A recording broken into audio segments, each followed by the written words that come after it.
Сәлем достар, сіздермен вупи пай тортын дайындаймыз.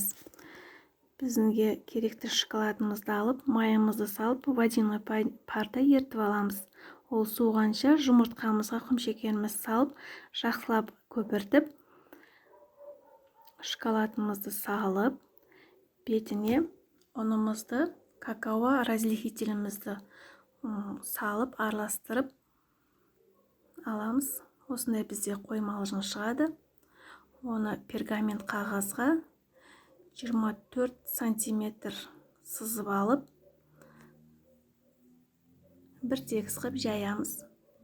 Қызып тұрған пешімізде пісіріп алып, шетін тегістеп кесіп алып, суытамыз. Суығанша кремімізді дайындаймыз. Творожный сырымызға қантымызды салып, сливкемізді құйып, жақсылап араластырамыз. Осындай қою крем шығады. Болған корждарымызды алып, оған шариктерімізді шығарып, осылай видеодағыдай бір тегіс қылып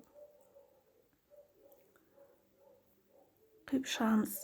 Екінші коржымызды дәл солай үстінен кішкене басып, бірдей қылып шариктерімізді шығарып, кремімізді жағып аламыз.